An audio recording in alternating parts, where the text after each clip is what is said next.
ओम नमो भगवते वासुदेवाय।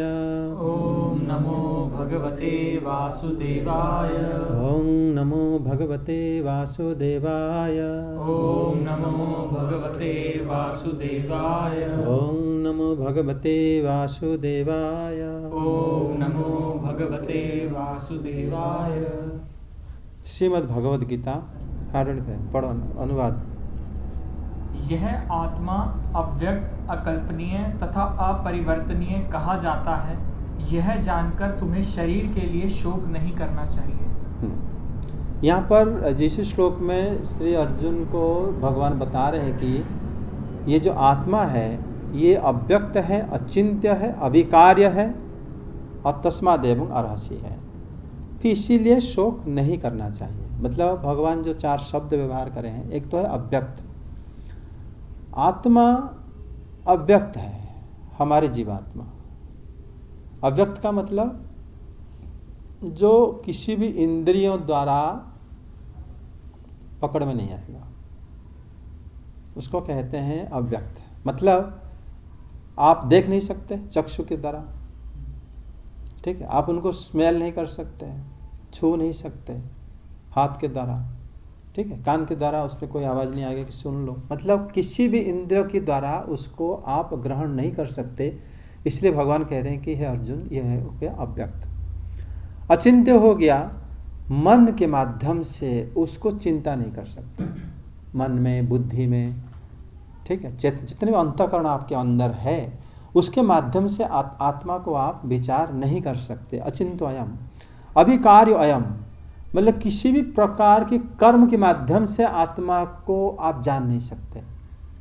आप कहोगे कि मैं ये कर्म कर लूँ तो आत्मा मुझे पता चल जाएगा, आ जाएगा सामने मेरे, ये जो या तो मैं हवन कर लूँ या लोगों को खिला दूँ, दान कर दूँ, या मैं कहीं पे झाड़ू बुहार लगा दूँ मंदिर में जाके, या मैं क्या कर लूँ कि मैं आत्मा मेरे सामने आ जाए, नहीं आएगा। अभिकार्य अयम, किसी भी कार्य के अधीन आत्मा नहीं है।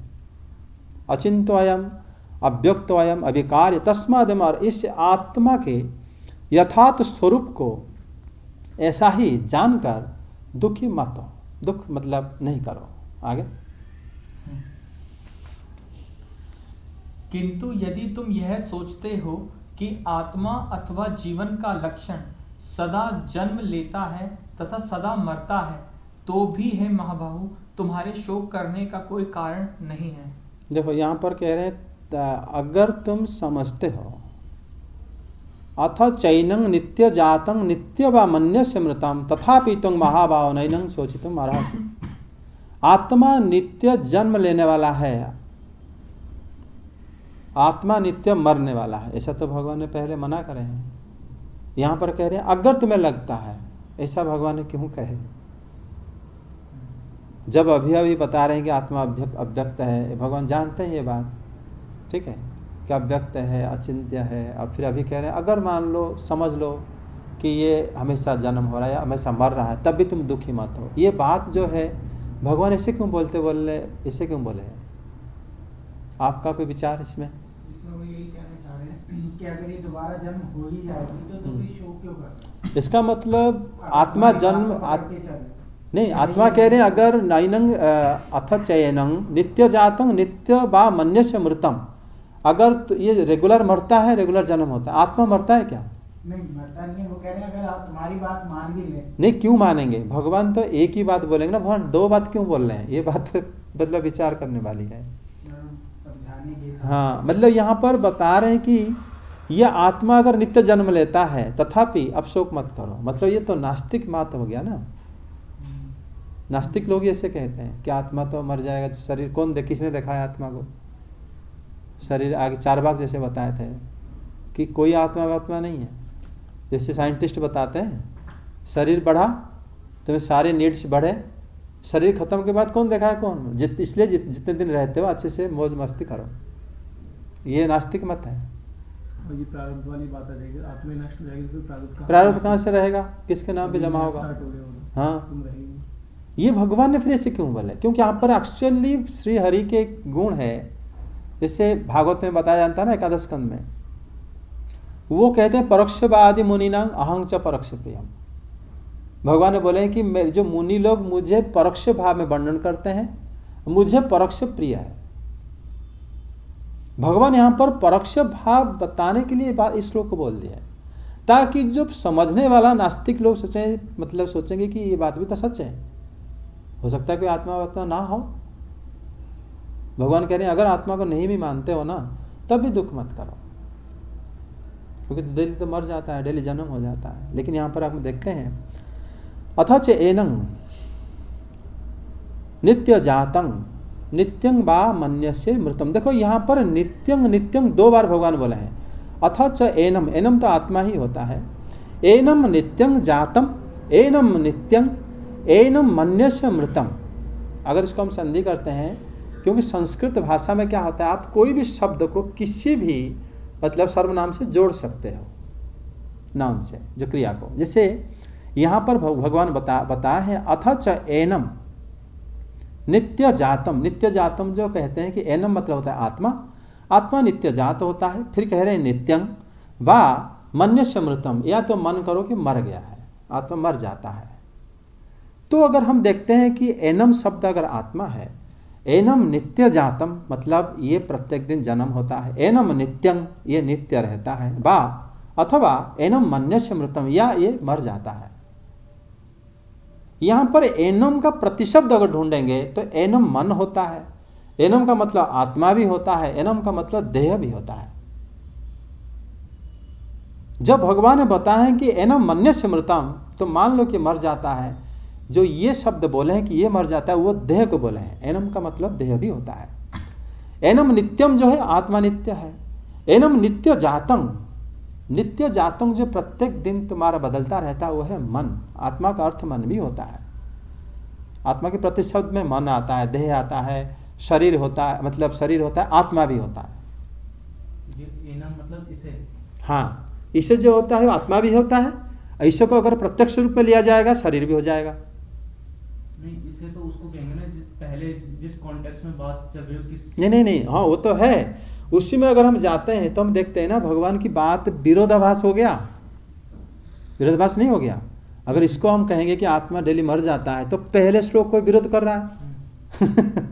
फिर इसको हम कैसे समझेंगे कि भगवान ने सही बोले, कि भगवान से गलती नहीं होती ना, गलती हम में होती है। इसलिए हम उसको सही करके समझने के लिए हम उसी शब्द का प्रतिशब्द लेके समझना होगा, उसकी सिनोनिम्स, उसी शब्द का और क्या क्या अर्थ हो सकता है, तभी भगवान का दोनों श्लोक की अर्थ बराबर हो जाएगा। हाँ, वैसे अगर एनम में हम अगर शरीर को जोड़ेंगे तो शरीर तो मरता है, तो ये श्लोक जो है समझ में आता है, करेक्ट हो जाएगा। लेकिन अगर ये आत्मा मान लेंगे तो गलत हो जाएगा। समझ में नहीं आता, हाँ, यही तो ये इस बुक में भी वही लिखा है। हाँ, इसमें ये जो इस्कॉन की बुक में वही लिखा है ना। तो ये शब्दों का खेल होता है, क्योंकि हाँ मतलब भगवान कभी गलत नहीं बोलते ना, नहीं तो फिर शब्द को समझने के लिए इसी शब्द का मतलब सिनोनिम्स लेना होगा, उसका प्रतिशब्द लेना होगा कि उसी शब्द का अर्थ और क्या क्या हो सकता है, तभी फिर समझ जाओगे, फिर से कोई विरोधाभास नहीं आएगा। यहाँ पर जो नित्य मृतम लिखा गया शरीर के भगवान ने बोला है, शरीर प्रत्येक दिन मर जाता है, शरीर रहता नहीं है। कहीं और इस बात का रेफरेंस, हाँ, बहुत जगह में है, भागवतम में आगे भी आएगा। एक जगह में भागवतम में 10वें स्कंद में इस पर्टिकुलर श्लोक पे किसी ने हाँ, टिप्पणी लिखी हो, इसमें व्याख्या जो है क्योंकि इसी श्लोक को बहुत ही ये माना गया है, सिंपल माना गया है। जैसे तुम जैसे कह रहे थे ना कि कैजुअल ले लिया बहुत लोग ने, इसी में भी प्रभुपाद जी ने क्या लिखे हैं, पढ़ूं? अर्थ जो हाँ, सदा से दार्शनिकों का एक ऐसा वर्ग चला आ रहा है जो बौद्धों के ही समान यह नहीं मानता कि शरीर के परे भी आत्मा का स्वतंत्र अस्तित्व है। ऐसा प्रतीत होता है कि जब भगवान कृष्ण ने भगवत गीता का उपदेश दिया तो ऐसे दार्शनिक विद्यमान थे और लोकायतिक तथा वैभाषिक नाम से जाने जाते थे। ऐसे दार्शनिकों का मत है कि जीवन के लक्षण भौतिक संयोग की एक परिपक्व अवस्था में ही घटित होते हैं। आधुनिक भौतिक विज्ञानी तथा भौतिकवादी दार्शनिक भी ऐसा ही सोचते हैं। उनके अनुसार शरीर भौतिक तत्वों का संयोग है और एक अवस्था ऐसी आती है जब भौतिक तथा रासायनिक तत्वों के संयोग से जीवन के लक्षण विकसित हो उठते हैं। यहाँ पर उन्होंने माना है कि ये केमिकल कॉम्बिनेशन से बॉडी होता है, उसी से सोल अपने आप आ जाता है। अगर वे अगर नष्ट हो जाता है तो उसके लिए चिंता करने क्या मतलब है, बहुत सारे केमिकल नष्ट होता ही रहता है, वही लिखे होंगे आगे। नहीं, आगे लिखा हुआ है कि हाँ, नेतृत्व विज्ञान इसी दर्शन पर आधारित है। संप्रति अनेक छद्म धर्म जिनका अमेरिका में प्रचार हो रहा है, वो अभी आधुनिक बातें कर रहे हैं। आगे यदि अर्जुन को आत्मा के अस्तित्व में विश्वास नहीं था, जैसा कि वैभाषिक दर्शन में होता है, तो भी उसके शोक करने का कोई कारण ना था। ये जैसे चाचा जी ने बताया वही बात कर रहे हैं यहाँ पे। आगे कि कोई भी मानव थोड़े से रसायनों की क्षति के लिए शोक नहीं करता। उसको रसायन माने हैं, ठीक है ना। मैं वही तो कह रहा था कि मान लो सांसारिक रूप से अगर वो समझा रहे थे अर्जुन को, मान लो तुम्हारी बात ही पकड़ कर चले, अगर इसमें देखो, इसमें अगर हम विचार करते हैं अभी कि अर्जुन जी मान लो नहीं समझे हैं और वो सांसारिक के हिसाब से श्लोक को हम सही मान लेंगे, लेकिन जब वक्ता श्री कृष्ण है, श्री कृष्ण पीछे श्लोक में कह रहे हैं कि आत्मा जो है मृत मतलब मरता नहीं कभी, हाँ जन्म भी नहीं होता, फिर इसी श्लोक में कह रहे हैं अगर मान लो जन्म हो जाता है तो इसी शब्द में कैसे समझे कि भगवान ने दो बात क्यों बोले, है कि नहीं। पर ये दो बात सेम ही तो है उसकी कि अगर भी हाँ नहीं, अगर लगाने पर भी बात सेम हो सकती है, क्योंकि उनके जो कभी भी वो क्यों कहेंगे अगर मतलब एक मिथ्या का आश्रय हो गया फिर वो कि अगर मान लो वो मर जाता है तो इसका मतलब ये बात भगवान को पता नहीं है। भगवान पहले हर जगह में बताए हैं कि आत्मा अजर है, अमर है, ठीक है। इसलिए उसकी प्रतिशब्द सहारा से ही है समझ में आ जाता है कि वो बात का तात्पर्य पढ़ के तो लग रहा है कि हाँ ठीक है, ये बात उनके लिए लिखी होगी जो लोग आत्मा में नहीं मानते। हाँ, अगर वो भी इस चीज को पढ़े हैं तो वो ये चीज सीख सकते हैं कि भाई शोक नहीं करना, हाँ शोक नहीं करना चाहिए, उस हिसाब से देखा जाए तो वो ठीक है। हाँ अगर हम अगर श्री कृष्ण की, हाँ कृष्ण की उक्ति को अगर विचार करेंगे तो उसमें आत्मा अगर आत्मा को अन्य अर्थ में ही समझने से, क्योंकि श्री कृष्ण की यही रहता है, वो जो भी बात बोलते हैं कोई बहुत बात सीधे सीधे होता है, एक एक जरूर कुछ ना कुछ उल्टा बोलेंगे, वो परोक्ष भाव कर देंगे जो समझना कड़ी कठिन हो जाता है, ठीक है। आगे 28-27 जिसने जन्म लिया है उसकी मृत्यु निश्चित है और मृत्यु के पश्चात पुनर्जन्म भी निश्चित है, अतः अपने अपरिहार्य कर्तव्य पालन में तुम्हें शोक नहीं करना जातस्य चाहिए। ही ध्रुव मृत्यु ध्रुवं जन्म मतस्य च, जो जन्म होता है वो मर जाता है, भगवान ने बोला है जो जन्म होता है मर जाता है। यहाँ पर एक्चुअली भगवान ने दो उत्तर दिए, पहले जो जन्म होता है मर जाएगा, मतलब अपने आप जो शब्द लगा के बता दिए, कुछ ऐसे भी हो जो जन्म नहीं होते, जो जन्म नहीं होता वो नहीं मरेगा, समझे। अगर भगवान ने जातस्य ही ध्रुव मृत्यु बोल दिए हैं, जो जन्म होता है, ये नहीं बोले कि सब लोग मतलब जातस्य और सर्वामृत भवन्ति, ऐसे नहीं बोले हैं वो कि सब लोग जन्म होंगे सब लोग मरेंगे, ऐसा नहीं बोले, बोले कि जो जन्म होता है वो मर जाता है। इसका मतलब भगवान अपने आप वहाँ पर बता दिए हैं जो नहीं जन्म होता वो नहीं मरता, मतलब आत्मा जन्म नहीं होता। तो जन्म किसका होता है? शरीर का, शरीर जो है उसका जन्म हो के फिर धीरे धीरे नष्ट हो जाता है।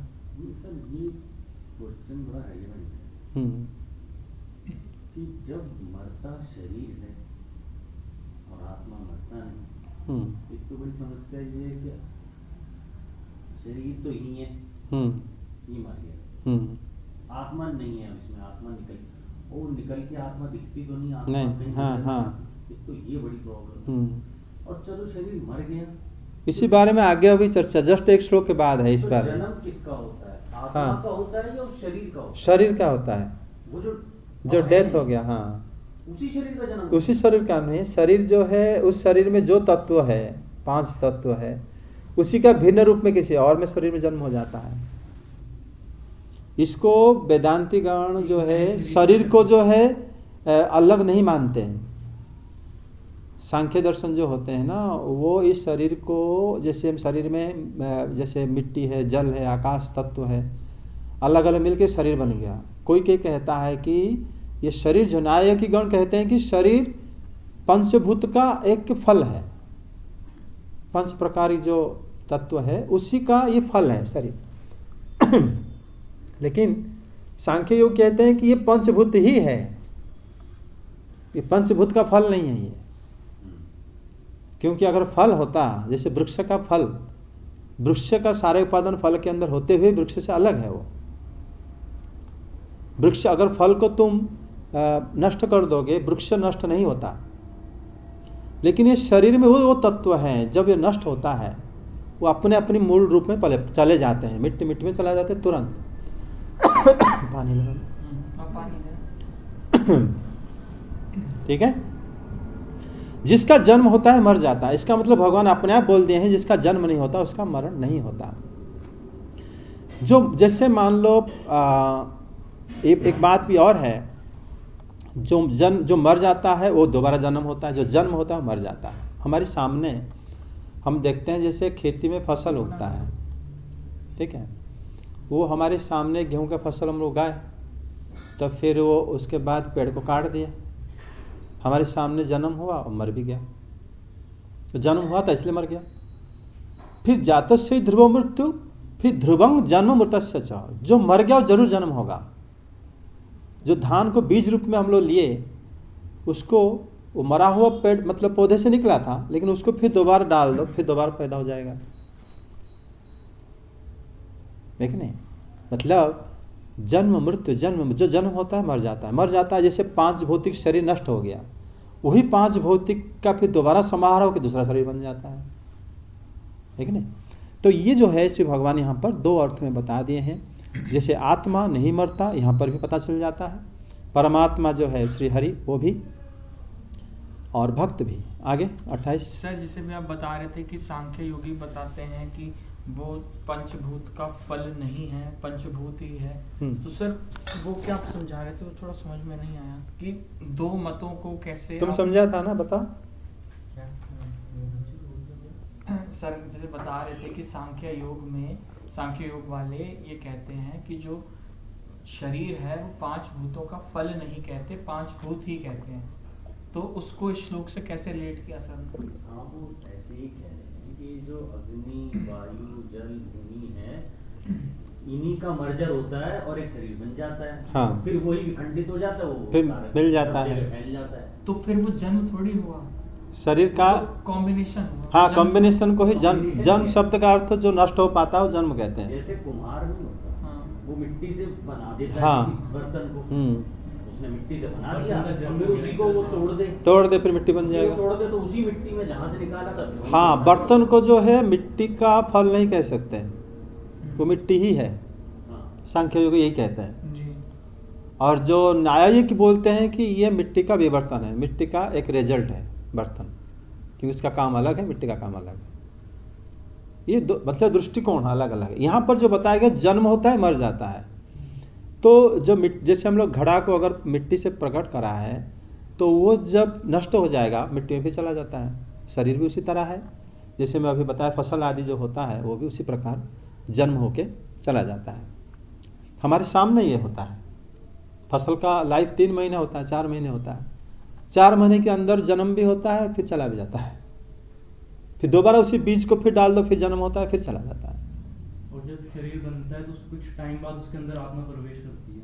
आत्मा तो प्रवेश करता है तभी शरीर बनता है।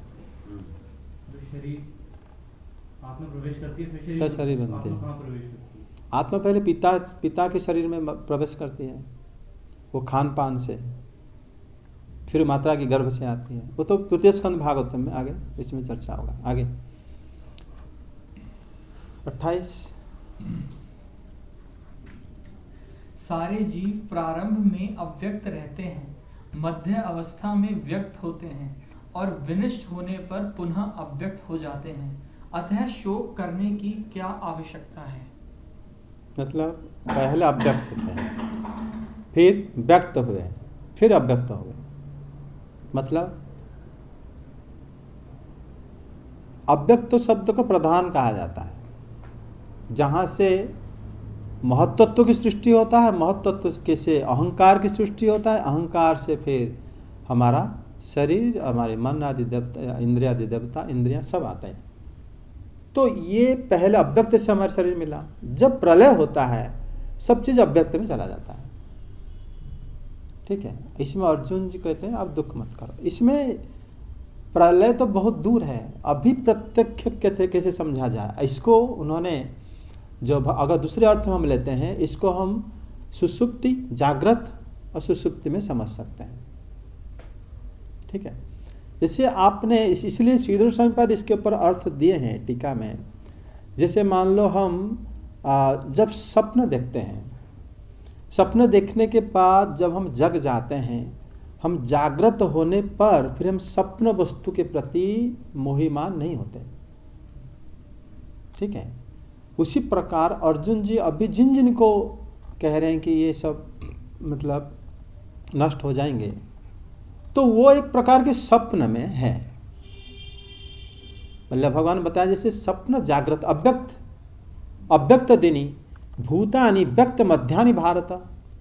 पहले अव्यक्त रहते हैं सब, फिर अभिव्यक्त होते हैं, फिर अव्यक्त हो जाते हैं। मतलब उसके लिए ये घटना सारे स्वप्न जैसा ही है।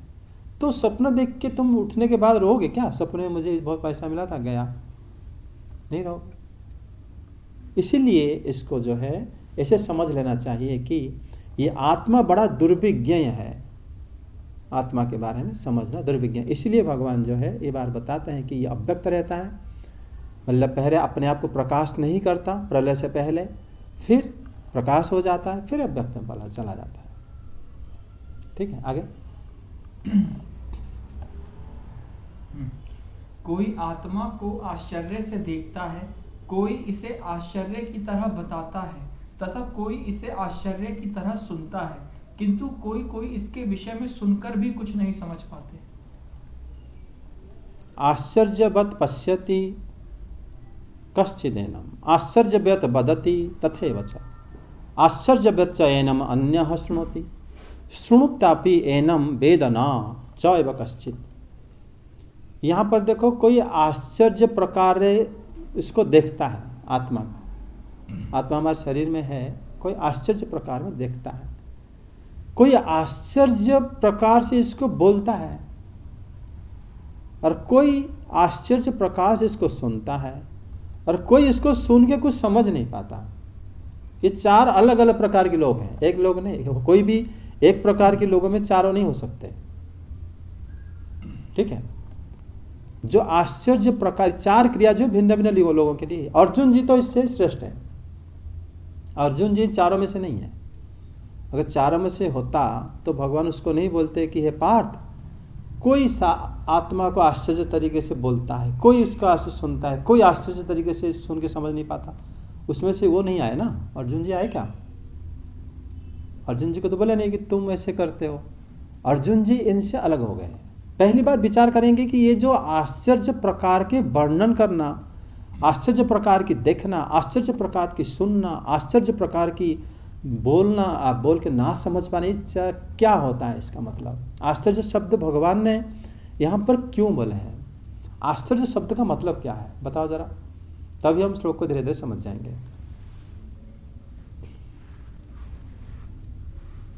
पहले आश्चर्य शब्द को अगर हम नहीं जानते क्या होता है, तब फिर हम उसको समझेंगे क्या? सुनना या देखना जिसके बारे में हमने कभी कल्पना ना करी। कल्पना से परे, कल्पना से परे आश्चर्य होता है। मतलब आश्चर्य शब्द जो है लक्षण से परे। अगर एक छोटा सा बच्चा कहीं पढ़ा नहीं और अचानक इंग्लिश बोले, संस्कृत बोले, तो हमें आश्चर्य लगेगा। क्यों? ये भी कल्पना हाँ, परे हो गया। मतलब विलक्षण, लक्षण से परे है। विपरीत, जैसे विलक्षण शब्द होता है, विलक्षण, बी अगर पहले लग जाता है किसी शब्द में तो वो हो जाता है क्या? उसका विपरीत अर्थ हो जाता है। ठीक है, विलक्षण का मतलब लक्षण के विपरीत अगर हम कहीं देख लेते हैं तो हमारी चेतना में, हमारे मन में एक विस्मय भाव आ जाता है, उसको आश्चर्य कहते हैं। यहाँ पर श्री भगवान जो है आश्चर्य शब्द को यहाँ पर 4 बार व्यवहार करे हैं। सुनने वाला के ऊपर पहले तो आश्चर्यवत पश्यति बोले हैं। ये जो विलक्षण है, ये जो भाव हमारे मन में उत्पन्न होता है, तो उसको कहते हैं आश्चर्य। पहली बात। एक और बात आपको बताता हूँ, जैसे अगर हम किसी वस्तु को जानते नहीं हैं, उसको हम कैसे जानते हैं? बाद में हम जितना वस्तु जानते हैं, जानी हुई चीजों से ही अनजाने के बारे में ज्ञान हमें आहरण करते हैं। ये बात तो जानते हो कि नहीं? नहीं, जो हम जानते हैं तभी हम आगे उसी को आधार मान के हमको आगे ज्ञान समझाया जाता है। पूरे शास्त्रों में ऐसे ही होता है। ये तो जन्मादि से श्लोक वेद व्यास जी क्यों रचना करें? जहां से जन्म आदि होता है, मतलब हम देखें जन्म कैसे होता है, पौधे वगैरह हो गया हो, कोई आदमी हो कि प्राणी हो, जानते हैं हम उसी से, उसी ज्ञान से हम ब्रह्म को समझने का प्रयास करते हैं। वो तो ऐसे विलक्षण भाषा नहीं बोलेंगे जो हम बिल्कुल समझ नहीं पाते हैं। समझे कि नहीं? मतलब जाने हुई वस्तु में से अनजान वस्तु की ज्ञान हम करना पड़ता है। जैसे मान लो कोई कहेंगे कि यहाँ पर शिवा रहता है, गौरांग रहता है, जब बुलाओ, नाम अगर आपको पता नहीं तो फिर उसके बारे में बताया जाएगा कि वो जो है पतला सा है, लंबा सा है, गोरा सा है, और उसके बारे में बहुत कुछ बातें बताया जाएगा आपको जो आप जानते हो, है कि नहीं? उसके यहाँ पर एक चिन्ह है, वो ये कपड़ा पहनता है, वहाँ रहता है, उस तरह करके अगर तुम हाव भाव बताओगे, अच्छा अच्छा हाँ हाँ मैं पहचान लिया अभी। तो शास्त्र को समझने के लिए इसी प्रकार की विद्या का ही सहायता लिया जाता है। अगर हम ये सब लक्षण ना बता के अगर हम कहेंगे कि उसका डीएनए में जो सॉल्ट है उसका जो मतलब आता है GTAC का लाइन जो है इस प्रकार रहता है, ऑड नंबर में रहता है 1 3 5 7, क्यों इस तरह एक बंदा है, उसको ढूंढो, तुम ढूंढ पाओगे? तो किस प्रकार ढूंढोगे? उसके लिए आधार क्या है? हम जो जानते हैं, अगर हम कहें, हम लोग परिचय ये देंगे कि आदमी वो जो है सांवला है और उसका जो है काला पैंट पहनता है हमेशा, और वो इस तरह जाता है, उसका गाड़ी एक स्कूटी है, उसका इस प्रकार अगर हम जितना आइडेंटिफिकेशन जो हमें समझ में आए तब फिर हम उसको ढूंढ लेंगे, है कि नहीं? उसी प्रकार जब यहाँ पर श्री भगवान ने यहाँ पर, जैसे अगर हम कहेंगे, अभी ये बता रहे थे, जैसे एक घड़ा, घर में सब लोग देखें घड़ा, भाई हम देखें घर में पानी रहता है उसमें, अच्छा, जो उसको बनाता है उसका नाम कुंभार है। तुम उसमें ज्ञान मिला कि नहीं? जबकि कुंभार को हम नहीं जानते। ये जिससे बना है वो मिट्टी है, तो मिट्टी के बारे में ज्ञान आ गया। बनाने वाले मतलब एक घड़ा से भी हम ज्ञान आहरण कर ले। जो वस्तु हमें पता है उसी प्रकार, जैसे श्री भगवान ने जो बोले हैं आश्चर्यवत् पश्यति, आत्मा को कोई लोग हैं, विद्वान जन हैं, वो आश्चर्य प्रकार देखते हैं, मतलब विलक्षण हो जाते हैं, देखते हैं लक्षण इसका ऐसा है क्या? वो अपना सारा ज्ञान टटोल कर भी जो मत देते हैं, हम कहेंगे कि अच्छा भगवान को तो आत्मा के बारे में पता है, वो क्यों मतलब स्पष्ट क्यों नहीं बताया? क्यों बता रहे हैं कि मतलब सब बताने के बाद कह रहे हैं इसको कोई लोग आश्चर्यवत वर्णन करते हैं, आश्चर्यवत देखते हैं, आश्चर्य प्रकार के सुन के कुछ समझ नहीं पाते, क्यों बोले हैं भगवान ने? उसका उत्तर यही है कि हम ज्ञान आहरण करने की विधि यही है। हमें जो पता है हम उसी के माध्यम से ही समझ पाएंगे, अन्यथा हम नहीं समझ पाएंगे। आत्मा ये भौतिक जगती वस्तु है ही नहीं कि हम पकड़ लो, कि देख लो या चख लो या छू लो, इस प्रकार तो है ही नहीं, तो उसको कैसे जाना जाएगा? आप देखो आश्चर्यवत भगवान जो श्लोक बोले, अगर इतिहास में आप देखोगे जो विद्वान जन हुए हैं, जैसे मान लो शंकराचार्य पाद, उनके बारे में श्री शंकराचार्य पाद जो है उन्होंने बताया कि ब्रह्म निर्विशेष है, ब्रह्म सत्य है, लेकिन जो जीव है और जो जगत है मिथ्या है ही नहीं। सुन रहे हो? मतलब जो भगवान ने बोले कि कोई लोग हैं जो आत्मा को आश्चर्य तरीके से वर्णन कर रहे हैं। आश्चर्य तरीके से जो कोई लोग में से मैंने 500 लोगों का जो स्टेटमेंट मैंने संग्रह करा है। पहले शंकराचार्य पाद जो विद्वान है, उन्होंने बताया कि ब्रह्म जो निर्विशेष है, सत्य वस्तु है, लेकिन जीवात्मा जो है और जगत ये कोई है ही नहीं, है मिथ्या है। अगर कोई प्रश्न करे कि अच्छा ये बताओ कि शास्त्र में तो बताया जाता है कि जो जीव जो है ब्रह्म के साथ भेद है अभेद है, ये सब वर्णन किया गया, इसका मतलब फिर क्या है? शंकराचार्य पाद बोले कि देखो, जीव अगर कह रहे हो कि जीव नामक कोई वस्तु है तो वो ब्रह्म है। ब्रह्म के अलावा दुनिया में कुछ एग्जिस्ट नहीं करता। अहम ब्रह्मास्मि तत्त्वमसि, वो कह रहे हैं जीव अगर है तो ब्रह्म खुद है। ब्रह्म खुद छोटे होके जीव बना है।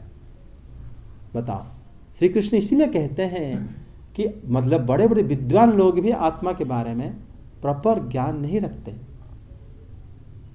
ठीक है, अगर मान लो कहेंगे कि ब्रह्म अगर छोटा होके, आगे अन्य अन्य ऋषियों की मत आएगा, इन्होंने बता दिए कि ये जो जीव मिथ्या है, अगर है तो स्वयं ब्रह्म ही जीव है। आगे देखो, रामानुजपाद वो बहुत बड़े आचार्य हुए साउथ इंडिया में, उन्होंने बताया कि ब्रह्म जो है साकार है, सर्वेश्वर है और चेतन है। जीव भी जो है, जीव और जगत दोनों ब्रह्म के अंश हैं।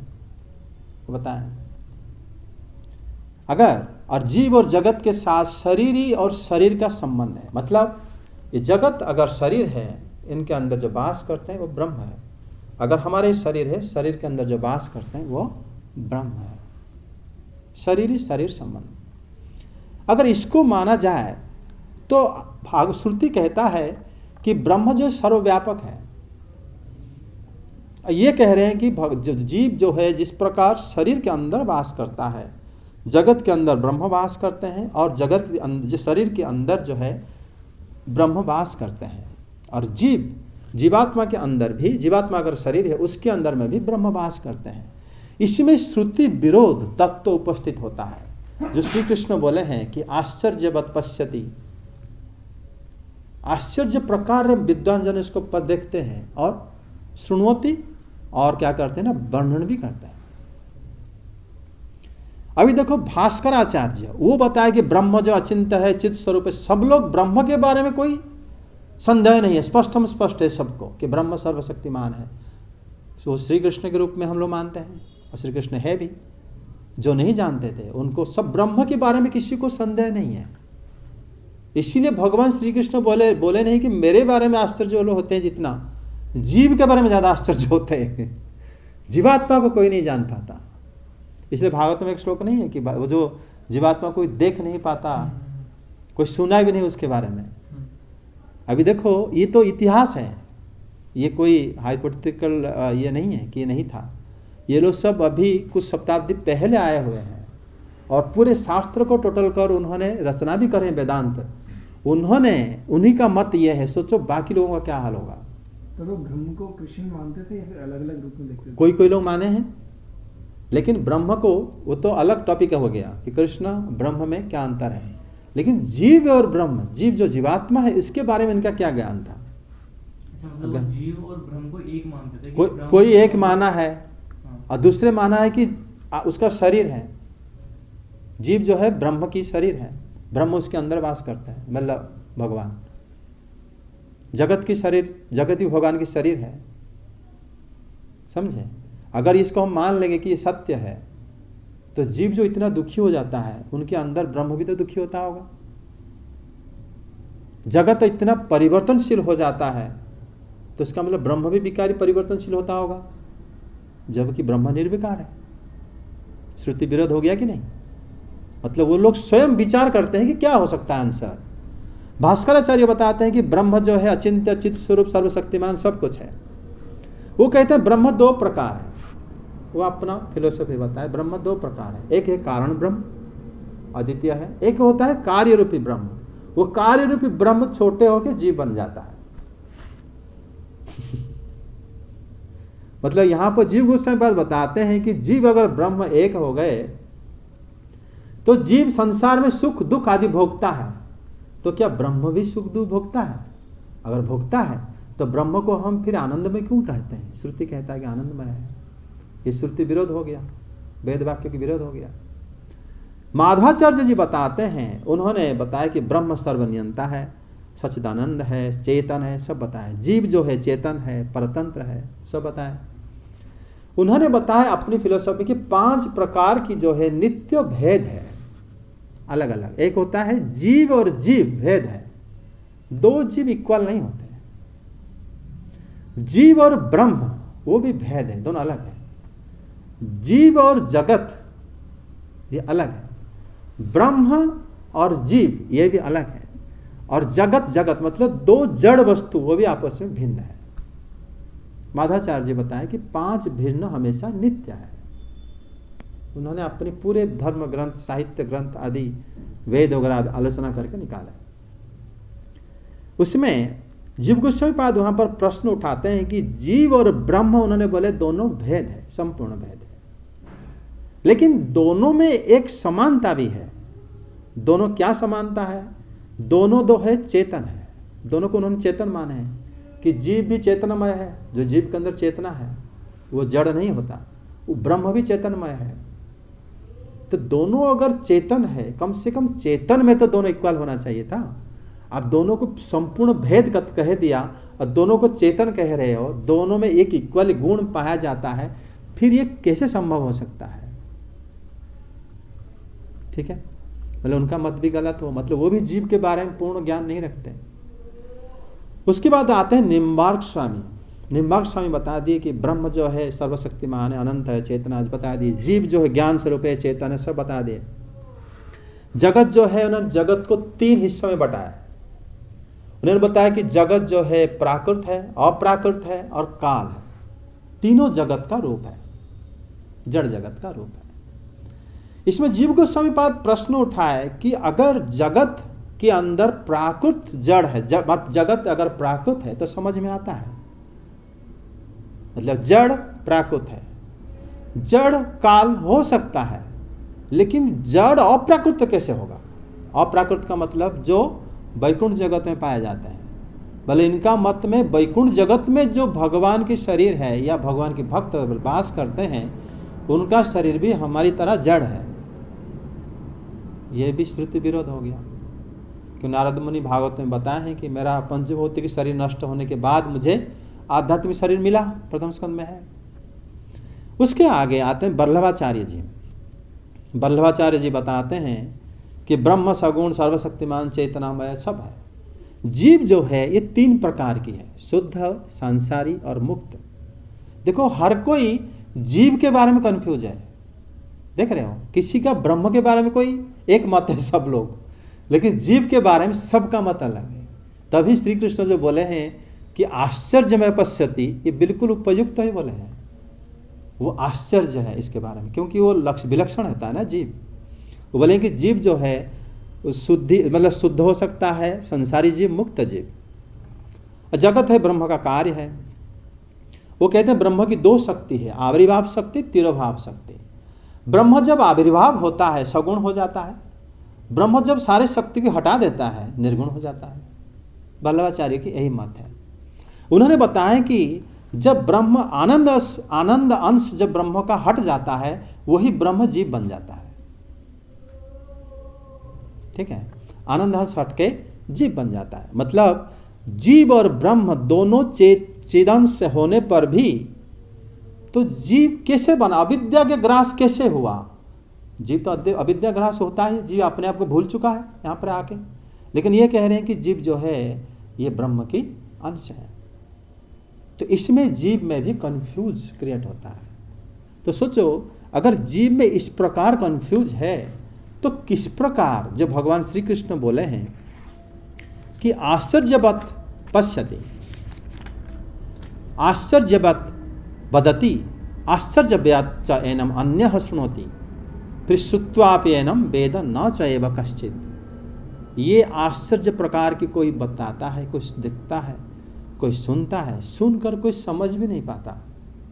देखो इनके अनुयायी आज भी मौजूद है, जानते होंगे, बहुत लोग फॉलोअर भी हैं इनके। वृंदावन में भी इनके वल्लभाचार्य जी की भी फॉलोअर्स हैं, माधवाचार्य जी की हैं, सबके हैं, निम्बार्क स्वामी के हैं, जो टीवी में भागवत आदि पढ़ते हैं, बहुत सारे इनके शिष्य आदि हैं। तो बताओ इसमें जीव को लेके कितने प्रकार की उनका संदेह रहता है। तो उसमें किस प्रकार उसको हम मानेंगे कि जीव जो है भगवान श्री कृष्ण जिस प्रकार बताए हैं कि जीव अजर अमर भी है, पहले फिर और अभी श्लोक में बताते हैं कि जीव को सारे लोग जो है अलग अलग जीव, अलग अलग जो महात्मा इसको व्याख्या नहीं करते बल्कि आश्चर्य होते हैं। आप तुम अभी देखो जितने भी आपको उदाहरण बताए इतिहास से, वो सारे किसी मत से किसी का तालमेल नहीं खाता। कोई नहीं कहेगा कि हाँ वो उनका वाला मैं फॉलो करता हूँ, वो वाला ठीक बोले हैं, नहीं उनका, क्योंकि वो अपना मतलब क्योंकि उसमें संदेह है तभी तो उसके ऊपर रिसर्च कर रहे हैं। अगर मत एक होता तो कोई संदेह नहीं, स्पष्टम स्पष्ट, ब्रह्म के ऊपर क्यों रिसर्च नहीं करते? वो स्पष्टम स्पष्ट है, सर्वशक्तिमान को एक है, लेकिन जीव कौन है इसको लेकर बड़े, जीवात्मा कौन है ये बड़ा मुश्किल है। आगे बढ़ते हैं, श्री जीव गोस्वामी पाद बताते हैं कि जीव जो है शक्ति है भगवान की, और हम जो है परम ब्रह्म जो है शक्तिमान है। शक्ति क्या है? शक्ति होता है किसी वस्तु में जो अविच्छेद्य भाव से जो गुण विद्यमान है वो शक्ति कहते हैं उसको।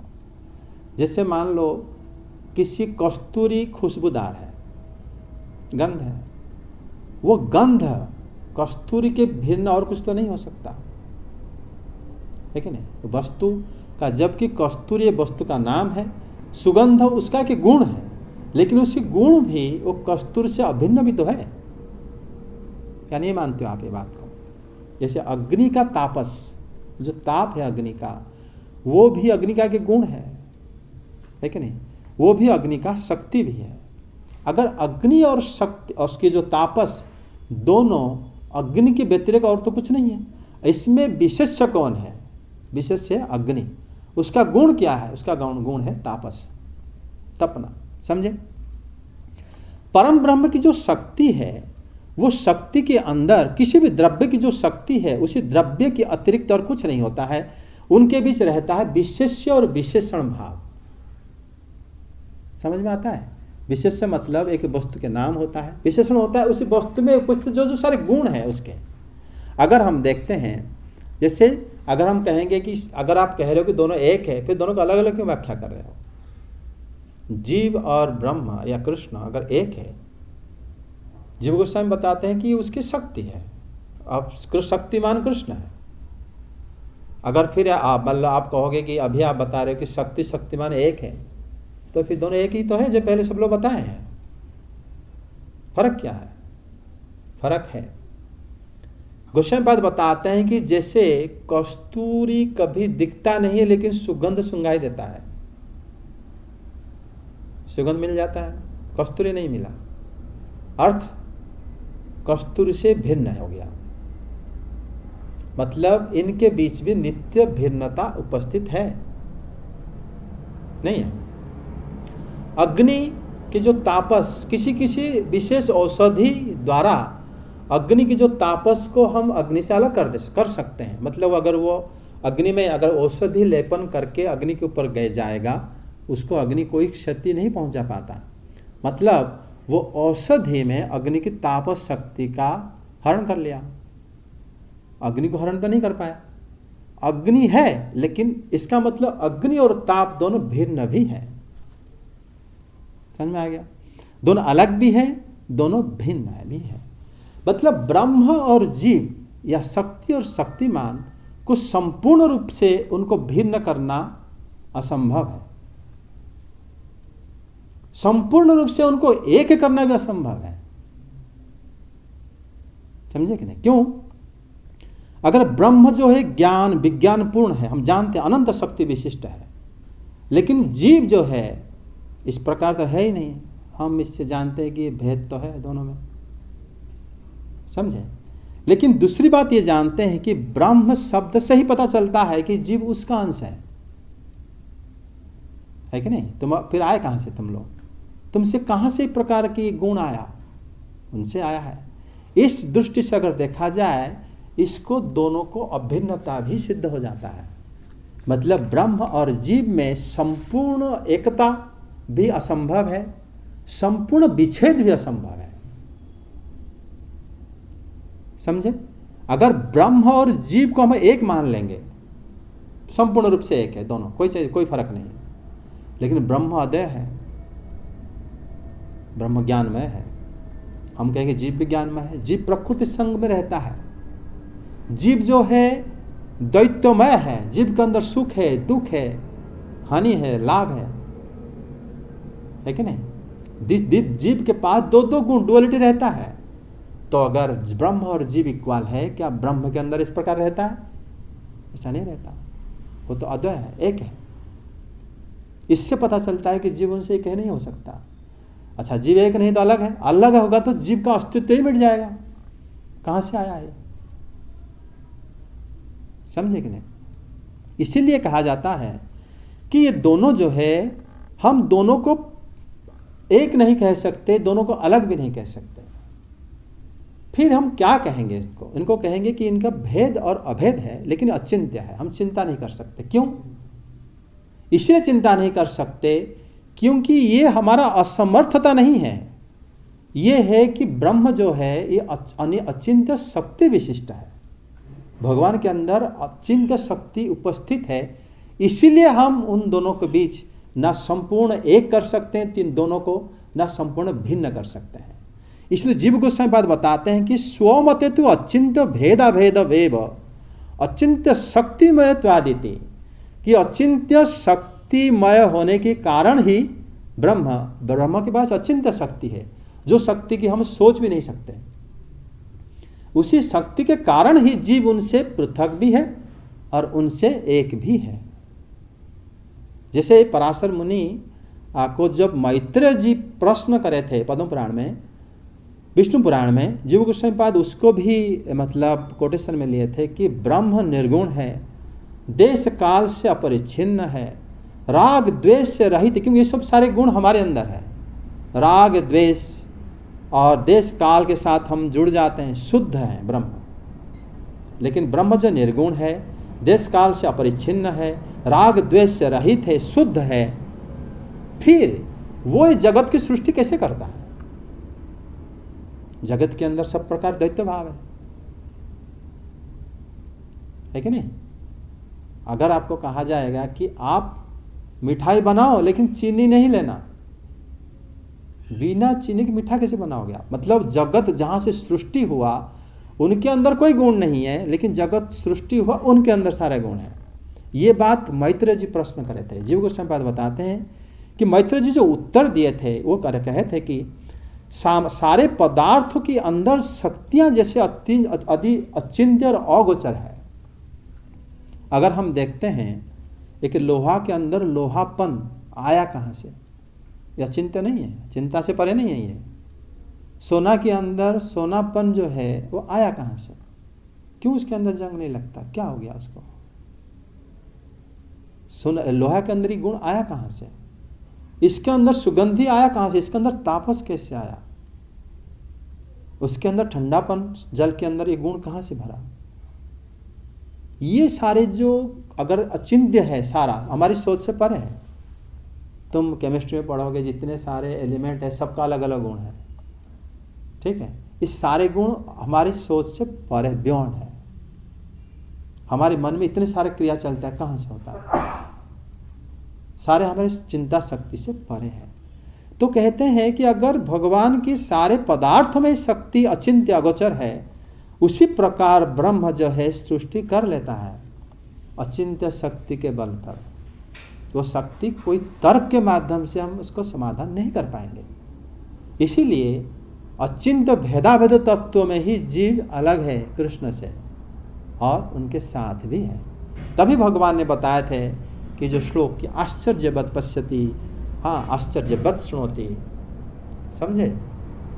इसके ऊपर और जो भी सब है तो फिर आगे चर्चा होगा, क्योंकि ये बहुत विशाल तत्व है। ये जीव कौन है और कृष्ण कैसे, हम किनसे कैसे अलग है, ये तो संक्षेप में आपको थोड़ा थोड़ा करके बता दिए।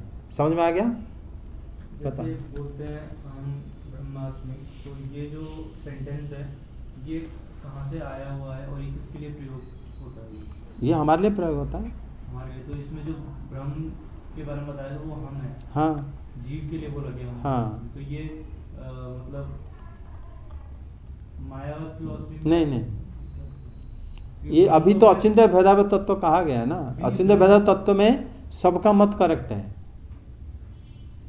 क्योंकि कोई जो उनको एक माना है वो करेक्ट है, जो अलग माना वो भी करेक्ट है। मतलब जो अहम ब्रह्मास्मि में जो ब्रह्म का मतलब है वो भगवान के लिए भी यूज किया है, भगवान के लिए ही यूज किया गया है, जीव के लिए नहीं। जैसे आपको एक उदाहरण देते हैं, जैसे श्रीधर स्वामीपाद बताए हैं कि अहम ब्रह्मास्मि शब्द में जो अहम है, हम लोग हैं, हम भगवान हैं, इसका मतलब वही है। जैसे उन्होंने बताया है व्याकरण से 2-3 वाक्य बताए, जैसे देवदत्त सिंह गंगायांग वास, और कोई कहा जाए कि कहाँ रहते हो, मैं गंगा नदी में रहता हूँ, वो गंगा नदी किनारे रहता है, ठीक। लेकिन शब्द में उन्होंने बोला नहीं कि गंगा नदी किनारायांग वास, गंगायांग वास। देवदत्त सिंह, देवदत्त नामक एक आदमी सिंह सदृश है, बलवान है, तो यहाँ पर लक्षणा वृत्ति में ही उनको बलवान माना गया है। वो सिंह नहीं है, वो जानवर नहीं है, वो एक आदमी है जिसके अंदर सिंह का एक गुण मौजूद है, इसलिए उसको कहा गया देवदत्त सिंह है। हम चेतनामय है, अब ब्रह्म भी चेतनामय है, हम अमर हैं, ब्रह्म भी अमर है। इसी गुण को समानता के कारण कहा गया कि हम ब्रह्मास्मि, समझे। तो उसको ऐसे भी तो बोल सकते हैं ना कि हम ब्रह्म के साथ समान हैं। हाँ, किस गुण से समान हो, अमरता में समान हो। तो ये बात सही है, हाँ, जो बोली गई सही है, क्योंकि तत्व तुम असी भी वही अर्थ है। मतलब यह अर्थ जैसे व्याकरण में बोला जाता है ना कि देवदत्त सिंह, वो बंदा सिंह सदृश है और वो शेर है, बोलते नहीं, उसका पराक्रम, मतलब वो किसी से डरेगा नहीं। तो वो शब्द जो बोला जाता है, क्या व्याकरण का वो गलत है? गलत नहीं बोला जाता, उसका किसी एक गुण को उसके साथ मैच किया जाता है। अगर शेर सदृश वो मान लो पराक्रमी होगा, उसकी तरह नहीं कि उसके हाथ, मतलब उसके हाथ में भी ये है, दांत भी उस तरह है, ऐसा नहीं है उसका अर्थ। उसका अर्थ है एक छोटा सा गुण, बहुत छोटा गुण। देखिए, मनुष्य का बल और शेर का बल कभी इक्वल नहीं होगा, सिंह का बल इक्वल नहीं होगा। बहुत ही कम हिस्सा अगर बराबर हो भी जाता है तब भी हम उपमा देते हैं। ये उपमात्मक वाक्य है कि अहम ब्रह्मास्मि, क्यों हम जो है अमर हैं। भगवान अगर अमर हैं, कभी नहीं मरते, तो हम भी नहीं मरते। ये गुण तो मैच करता है ना हमारा उनके साथ, तो हम ब्रह्मास्मि, हम उनका अंश हैं, उसी गुण से अंश है, संपूर्ण गुण से अंश नहीं हम। इसीलिए ये बात करेक्ट भी है। इसीलिए जीव गोस्वामी पाद बोले कि अचिंत्य भेदाभेद तत्व से ही हम भगवत गीता को आगे समझ पाएंगे। समझे कि नहीं? मतलब हम भगवान के अंश भी हैं और हम भगवान के अंश नहीं भी हैं। मतलब अगर हम अंश हैं, कहेंगे भगवान तो दुखी नहीं, तुम क्यों दुखी हो रहे हो? भाई हम वो वाला अंश का अंश नहीं, हम जिस अंश में अंश हैं, हमें अगर भगवत ज्ञान मिलेगा फिर हम दुख से हट जा सकते हैं। हम मायाबस हो जाते हैं, लेकिन वो नहीं होते, समझे। लेकिन हम कभी मरेंगे नहीं, न जायते म्रियते वा कदाचित, हम कभी मरेंगे नहीं, ना कभी जन्म होंगे। ये बात भगवान भी वही करते हैं, उनका वो कभी मरते नहीं, ना कभी जन्म होते हैं, हमें भी वही है। ये गुण दोनों का बराबर है। समझ में आ गया? अभी आपने बीच में काफी सारी फिलॉसफी बताई, हाँ। तो ये इस टाइमलाइन में इतनी कंफ्यूजन क्यों कराई भगवान?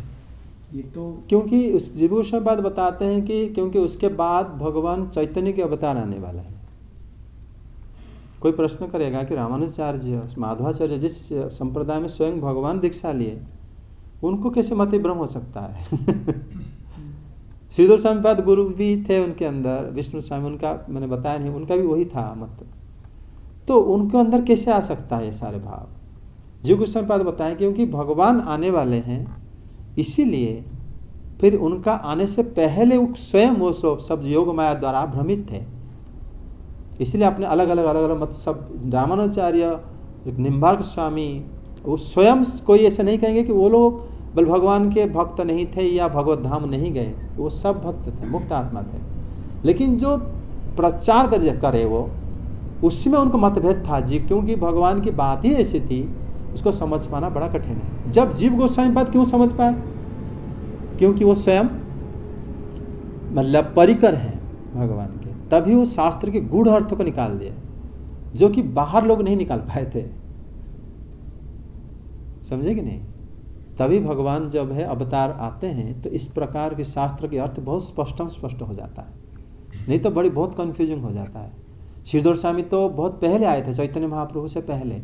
उन्होंने जो तत्वमसी श्लोक जब व्याख्या करे, उन्होंने बताया कि इसका अर्थ तो भगवान को पता है कि इसका रियल मीनिंग क्या है। अहं ब्रह्मास्मि का अर्थ भी वो ये भी, लेकिन जीव गोस्वामी पाद फिर उसको स्पष्ट करे थे कि क्या अर्थ है उसका, कैसे उसके साथ वो बराबर है और अलग भी है। मतलब उन्होंने इस बहाने सबका मत को करेक्ट माना, समझे कि नहीं? सारे मत करेक्ट था, कोई गलत नहीं थे, लेकिन वो को रिलेट नहीं कर पा रहे थे कि हम लोग भगवान से अगर अलग हैं तो फिर एक कैसे हो सकते हैं, अगर एक हैं तो अलग कैसे हो सकते हैं, ये बात। क्योंकि किसी किसी जगह में शास्त्र में वर्णन किया गया है कि हम भगवान के साथ एक हैं। समझे? जब नारद जी वसुदेव जी को उपदेश दे रहे थे दसम स्कंद में, उसी एक श्लोक में उन्होंने जीव शब्द बोल दिए, लेकिन वो जीव कृष्ण के लिए बोले थे। जीव गोस्वामी व्याख्या करे कि ये जो जीव शब्द उन्होंने बोले हैं उसी में एक्चुअली उन्होंने भगवान के लिए बोले, क्योंकि जीव जो है भगवान कभी कभी क्योंकि दोनों लक्षणात्मक वृत्ति से दोनों बराबर होते हैं। अब भागवत में कभी कभी परोक्ष भाव आने के लिए ऐसा ऐसा शब्द है जो कि तुम अगर एक तरफा चलोगे समझ नहीं पाओगे, अचिंत्य भेदाभेद तत्व से ही समझा जा सकता है उसको। समझ में आ गया होगा? आज ज्यादा ज्ञान की बात हो गया। हरे कृष्ण।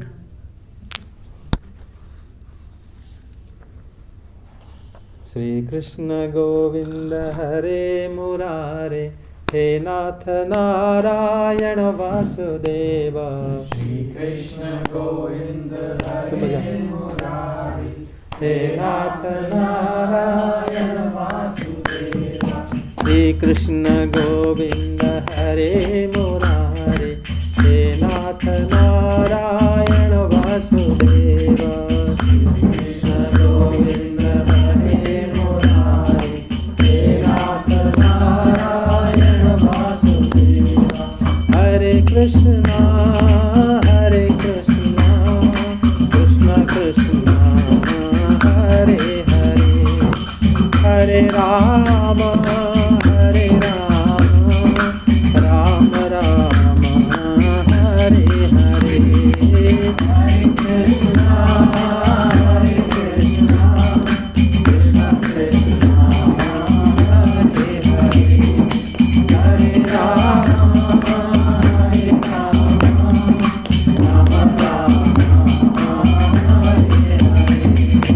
हरे कृष्णा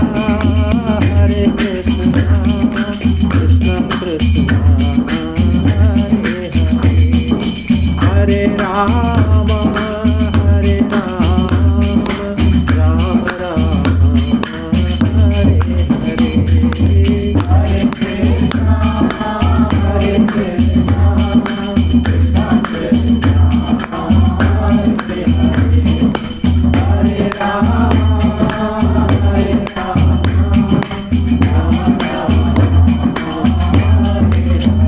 हरे कृष्णा कृष्ण कृष्ण हरे हरे, हरे राम हरे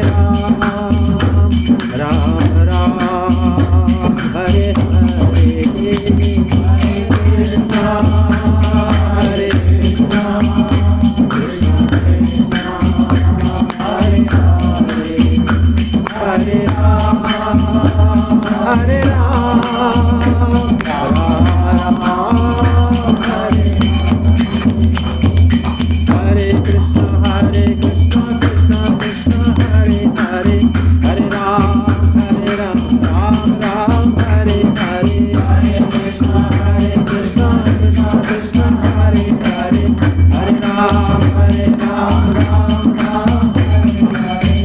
हरे कृष्ण कृष्ण कृष्ण हरे हरे,